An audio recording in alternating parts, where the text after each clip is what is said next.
See, you could make it. Debbie would have a hard time making it. But I wish that you all could live just 1 month with an outdoor toilet, no bathroom, no electricity.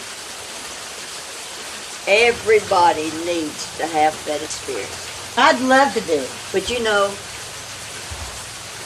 Bobby, my friend, you know who Bobby is. We talk about him a lot. And I wouldn't take anything in the world for that. Nothing. That will always stay with you. Yeah. So everybody's been wanting to know about my mom. What was the name of the place where you were raised up? Bloomer's Grove. And your daddy called it Bloomer's. Bloomer's Grove? He told everybody that he got his woman at Bloomer's Grove. Oh, I thought of that this morning about Christmas. See, we didn't have electricity. And we had some roping, red and green, we'd put in that big old living room from one corner to the other, and it had a big red bell that hang down right in the center. We always had a tree, a real tree. Daddy'd get oranges and apples. That's when we had those, on at Christmas time. And a stick of peppermint candy, and we'd cut a hole in the orange and put that peppermint candy in there, and we sucked the juice through that. Oh man, that was a treat. You know that wasn't good. We thought it was. We had a good time. Everybody came. Get under the Leave her alone. She's all right.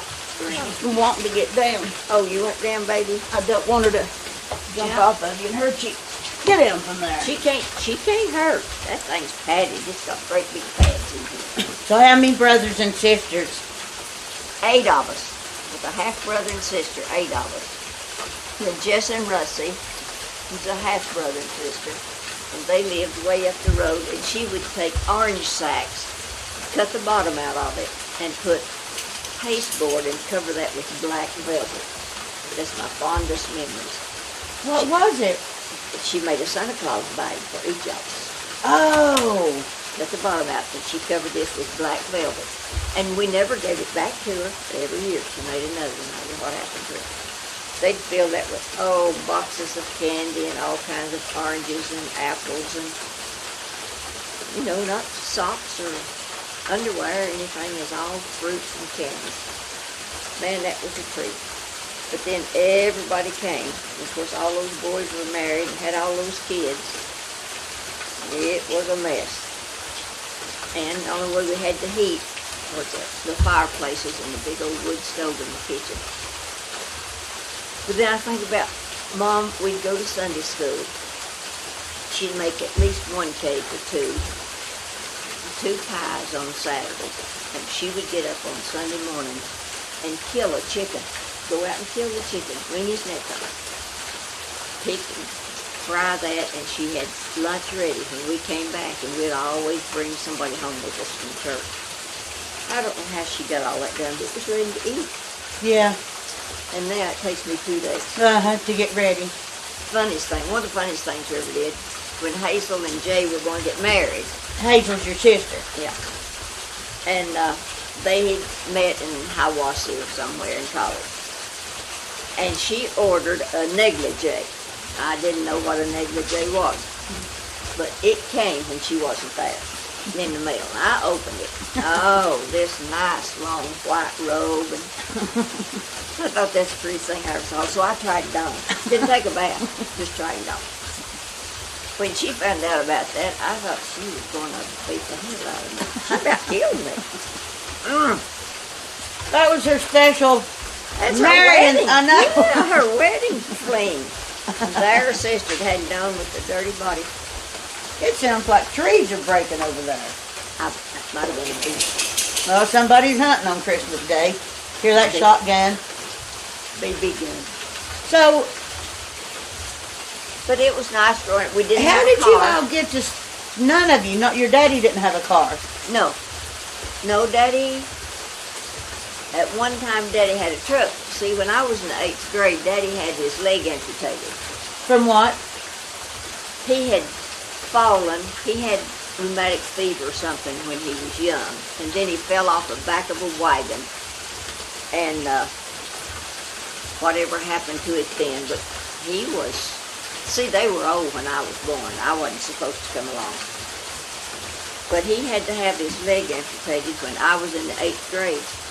But that didn't stop him. He fox hunted right on. Fox hunted the night before he died. He was 74. I've got pictures of him Yeah. hanging up in my cabin with a wooden leg. Oh, yeah. We put that wooden leg on the bed, and we knew we was going to have company.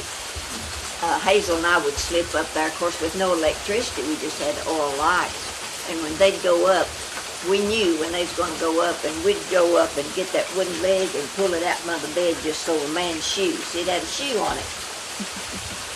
Scared the living. Oh, Mama like killed us one time with some woman. Some nice church woman. Thought there's a man under that bed. And I remember another thing. Luther's wife was pregnant, and we never got to take a nap and lay down in the daytime. Well, she always got to go upstairs and take a nap. The windows all open. Who did? Emma did. Luther's wife, their first one. And she was laying across that bed, and we could see her feet, so we crawled up the steps on the floor and tickled her feet. Well, she couldn't get up off the bed. She couldn't raise up. Why? Because we tickled her feet. She couldn't raise up. She couldn't stand. She said, "Your feet." Oh, we had her down there. It's a wonder that baby hadn't been higher lipped or crazy or something. Polly. Was Polly? So your brother's names? Oh, Mac was the older one. Everybody was bald-headed like Daddy, except the younger one. Mac and Blaine and Luther and Jack. And then Hazel. And then I had a half-brother and sister, Ike. They were older, Ike and Russie. See, when Daddy was married to their mom, she died in childbirth. She was having her third baby.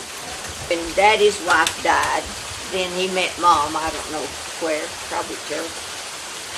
And so the half-brother and sister, they were no difference. And if it hadn't been for them, especially our half-sister, she raised us all, helped to raise us.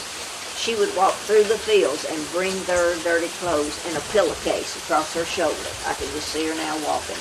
Because we had the washing machine, that old timey kind. It did run on gas. You had to run the clothes through the wringer.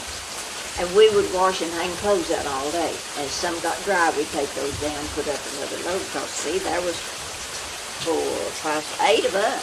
God. Changed those beds. And we'd wash our feet at night. We didn't have a bathroom or bathtub. And Mom would say, "Okay, kids, time to go to bed and go wash your feet." Well, we'd go out there in that wet grass from the dew, and we'd wipe our feet real good. Start up the stairs. "Girls, have you washed your feet?" That's all that mattered was your feet. Now back your butt. "Oh yes, we've washed our feet." But the funniest thing, of course, they'd take us to church, and we had all these revivals. And the preacher, they'd preach, and some of the women would shout, which you never hear of anymore. Well, when the revival started, we had revivals, Hazel and me. And Daddy had a wood pile out there with a big old stump, and that's where he put his wood up to chop, so it'd fit in the fireplace. And we'd get up on that stump. Well, we'd say we'd have a funeral. So we went down to the barn. We didn't have anything to bury, and we found some little chickens, and they just began to get in the creek, swim around. So we wouldn't drown but one at a time. That's awful, Mama. That put you in jail today. We'd hold those chickens under the water until the poor little things drowned. And then we'd go back. And I always preached. I was the preacher. And Hazel would shout and sing. Oh, they should have cut our heads off when we were born. Well, with no movies or no internet, no nothing. We finally got a radio. We finally got a radio. But the only thing you guys had to emulate was church. Yeah, because that's the only place you went. Yep. We made our own toys, and we'd go out in the woods and we'd work all day to make a playhouse. We'd clean it out, take a broom and sweep it. We'd make seats and benches, and we made our clothes out of leaves, and you get thorns and pin them together. We'd make bras, and didn't even have any boots. But we'd make bras and skirts and hats. And then I wonder, see, you could make it. Debbie would have a hard time making it. But I wish that you all could live just 1 month with an outdoor toilet, no bathroom, no electricity. Everybody needs to have that experience. I'd love to do it. But you know, Bobby, my friend, you know who Bobby is. We talk about him a lot. And I wouldn't take anything in the world for that.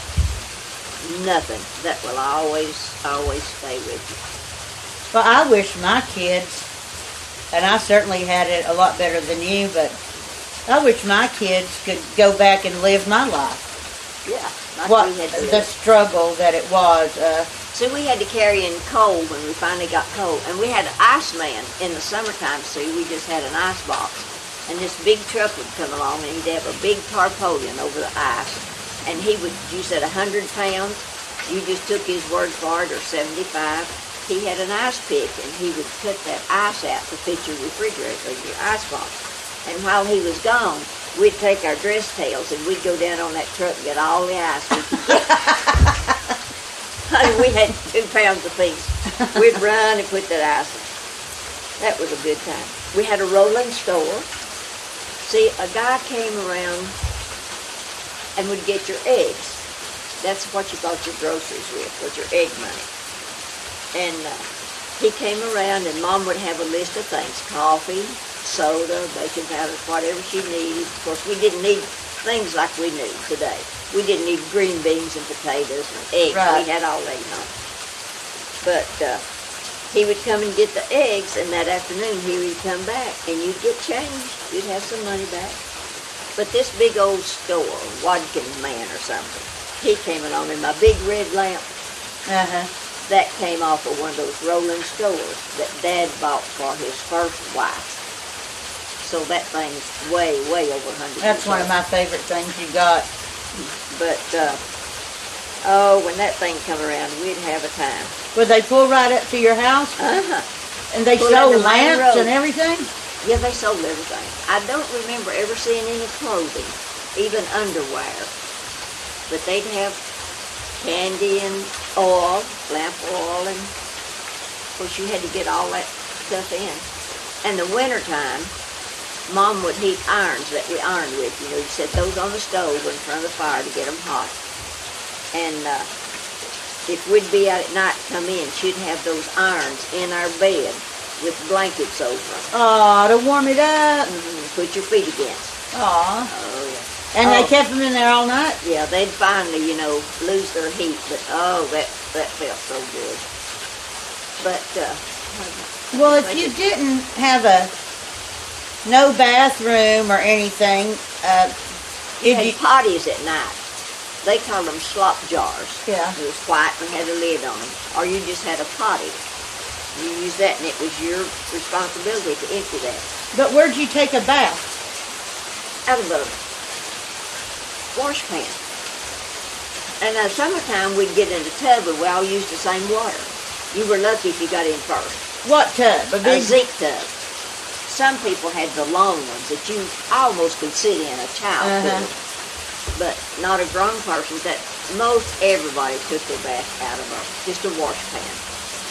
And we had our lye soap. We made our own soap. Oh, and your hair would just shine. I've still got some of that lye soap back in the cabinet, and I've washed my hair in it, and I don't know what it is, but it's got fat. It's actually got animal fat in it. Oh, that's what it is. But it makes your hair, it made my hair shine. I have a green jar of that in that cabinet there in the kitchen where everything's green. Now there's one in there filled, and that's the old lye soap from home. Some little pieces are just small. And when they got real little and you couldn't hold them, you had a little thing with a handle. It was like a little basket. And you put that in your water and shake it to see that keep your foam. Oh. Yeah, you didn't throw anything away. But it was a good life. We went, believe it or not, when, I don't know who had the truck, one of the boys anyway, we went to Atlanta, Georgia. We rode in the back of a pickup truck from Bobby to the middle of Atlanta, Georgia. Looked like the Beverly Hillbillies. Oh, wait, you haven't heard it all. When we started, it looked like it's going to rain, so they put this cover over it, and you just had 2 poles on the back. Now, that didn't close up, that was open. 2 poles in front with this cover over it. And it started raining. Oh, I had a new dress. I know what the dress looked like. It was beautiful blue. It had three little open things in it. Daisies at the top. Oh, Mama had us all fixed up. So I got to sit on the suitcases, and Hazel and Hoyt had to hold those poles. And I had to hold them.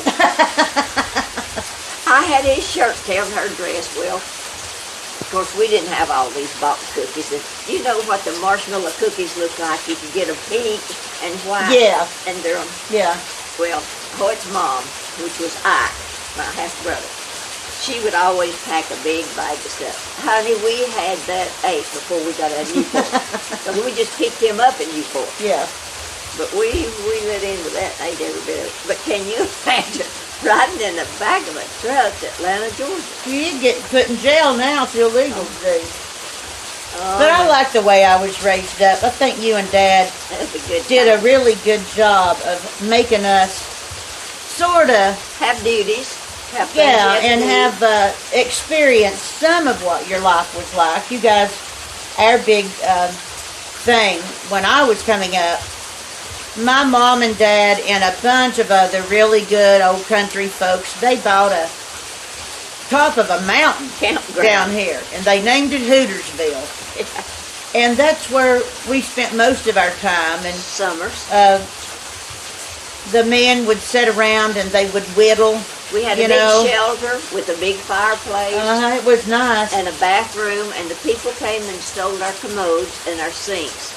So they bought new ones to replace those, and when they did, they took black paint. They just swiped on the commode. They came back and stole them anyway. They did, even though it had black paint. But that's where we camped, and we would camp, and the old men would sit with their cedar logs, and they would whittle walking canes and stuff, and sit around and tell a bunch of lies, I'm sure, Big deal. around the campfire. But that was an awful nice way to be raised up. And cooked a whole country ham. Papa Wilson lived out there on the farm, and in October he furnished the whole country ham, had it sliced, and everybody then had, we had an upright instead of a pop-up at that time. But everybody made biscuits, everybody scrambled eggs, made gravy. the best food, and something about camping that just made it taste good. Fried potatoes. No, I can still taste them little fried potatoes with onions in them. I love them things. remember Papa Wilson? He was in his 90s then, I guess. And he had this little camper, and he was a little short, bald-headed, about like Tom O'Dell now. And him and Mama would come in, it was a rough road, and that little camper was just jumping up and down, and he would just pull up in his spot and get out and get his whittling stick and the knife and his chair and sit down. Somebody else leveled him up, backed him up, put him where he's supposed to go. Nobody ever said a word. They took care of him. So Mama, his wife, opened the door to go into the camper, and you know your little refrigerator had a little pick. When you closed the door, you stuck that down. I remember that. He didn't put the pick in the Oh, door. God. So when she opened that door, food was every place. He'd say, oh, the children's mother's upset, but said, she'll fix me a half a set of eggs. That's 6. That's how many he ate. 6 eggs? 6 eggs every time. I remember them just like it was yesterday. They were so sweet to us. And he called her the children's mother. It was always the children's mother. And they went to the beach with us one time. Y'all were along. Juanita Myers and all that bunch. And we were down on the beach, so he was old. So his 2 daughters got him arm by arm. They was going to take him out in the ocean. And it came a big wave. And his swim trunks went all the way down. Do you think he was embarrassed? He said, hey, look. Look, girls. You all always had really good friends. I always loved you and Daddy's friends. Rocket. Oh. That was a good life. And Christmas, oh, this is awful to say, but I just keep hardly stand Christmas anymore. It's just so sad. It's just, if you don't have children around, it doesn't seem much like Christmas, but I know it, and I just hate to say that. I know the meaning of Christmas, and of course I believe in Jesus and God and all that, but I don't like Christmas either. well, it's after sad for Daddy me. died, yeah, he loved Christmas. And see, when I would buy your Santa Claus things, I would have to hide them, not from you, but from him. Because if he found them, he'd say, "Oh, Mama, let's just give them to them. They might be sick Christmas morning." So I was your favorite daughter. Oh, yeah, till Debbie gets here. My You were the mean sister, one. You're the mean one. I wasn't mean. My sister did everything I did. She never got caught. And I got caught doing everything.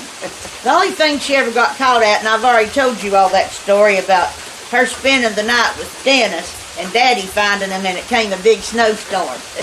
He went after her. Yeah. And he said, "Debbie, when had you planned to come home?" And she said, "Well, just any time." They hadn't looked out.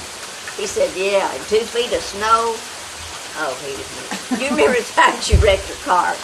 They'd been partying, and and then we didn't have T-tops that came in the car. Oh, she got a T-top put in. She had hers cut out and one put in, and had just made the last payment on the T-top. And you could see our house. You could throw a rock almost to see our house, but she'd been partying that night, and she drove off of the road, and a light pole went right by her head. It could have killed her. Out the back of the car, and she told Daddy, she said, I don't know why that car was drive out of there. She's like, "I tried to drive it out." But anyway, when the bunch of boys got her out of the car, brought her home, and the blood was just running down the back of her head. Of course, I fainted the first thing. And when they got me too, I said, "Well, we've got to get her to the doctor. We've got to sew this up." Did you faint? Yeah, I fainted. Went in and fainted on the bed. I found me a soft place to fall. So they came in and got me up, and we started, and I held a cold washcloth to her neck all the way to town, which was 7 miles. And we got her to the doctor. The damn cut was up here. On the top of her Top head. of her head. That pole got her going through, I guess. I've wrecked so many cars. Oh, I've the wrecked bugs everything. were bad to get in her eyes. She was coming under a underpass, and a bug got in her eye, and she hit the side of that. And then tow truck ran her off of the Well, now curb that was the one night. truth. And that was the truth. Oh, Fox. Fox. Speedy Fox. Come around a corner in a big old tow truck with lights all over it and hit me. And I called Daddy from old Jerry's house there. And Daddy said, "Will the car run?" And I said, "It'll run." And he said, "Then bring it on home, Diane." When I first started wrecking cars, my dad was worried about me. Dad always come and get me, but he was over it by then. He didn't give a shit as long as I could get that car home. But that was the truth. He did hit me. You remember the little orange gremlin? I loved that little gremlin. Every time you got in town and it rained, now if it rained like this, it really would flood. And I remember George's mother telling us one time you'd gone down to eat with her and got out in the car when it started. Of course, she was in her 80s then. And she said, "You know, she just went out there and went around and kicked all those wheels on that thing, said it started." Probably cussing and kicking them. Kicked every wheel, she said, and it started. I'm so thankful to be here for Christmas. I don't think that I have been with my entire family at Christmas in probably 25 years. Yeah. At least 25 years. Kids were little. When we was all Yeah, together. they were little. And so, even though it's been a rough time with Don and his blood clot and his foot and all that stuff, it has been nice to spend several weeks here at Christmas time. We had a good time with the boys and Debbie and Dennis last night, and they're coming up in a few minutes, and we are going to eat that seafood that Don and I told you about. So I'm thankful to be home with my family and Oh, yeah. For It's those of nice. you that never have to be away from family, you really don't know how lucky you are, because there's a little piece of me that always needs to be in Tennessee at the holidays. It has been like that all of my life, no matter Oh, yeah. where I was. Christmas and home is always these Tennessee mountains, and I'm so thankful to spend time with you. It'd be nice with snow. Oh, it's been lovely. You know, you have some bad, but you look on the other side, there's always more good than there is bad. There is, and you have a boyfriend. Huh? You have a boyfriend. Oh, yeah, I got a boyfriend. He took me out for breakfast this morning at 7 o'clock. Nothing open but the Waffle House. My dad had a best friend. His name was Tom Odell, and I was in love with him since I was about 3 or 4. I was going to grow up and marry Tom Odell. He was the sheriff of the town, and he had this gorgeous Tennessee Walker, jet black, and his name was Ed. Yeah. So we would have a parade every year. It was called the Wagon Train. And Tom Odell would let me ride on the back of Ed every year for that wagon train parade. Oh, yeah. And he was married to a lovely woman named Ruth. We all traveled together. Yeah, they were all best friends. And so Tom's wife passed away, and my daddy passed away. And all these years later, Tom and my mom, I mean, they've known each other forever. But But weren't that close friends. No, but It weren't was that Dad and close. Tom. It was Yeah. Dad and Tom. So my mom and Tom, Now we go out. they go out to eat and travel and have a good time, and it is so nice. Everybody's comfortable with each other, and I used to run around with Tom's daughter, and we won't talk about all that. No. We used to have, me and Susie Odell used to have a good time together.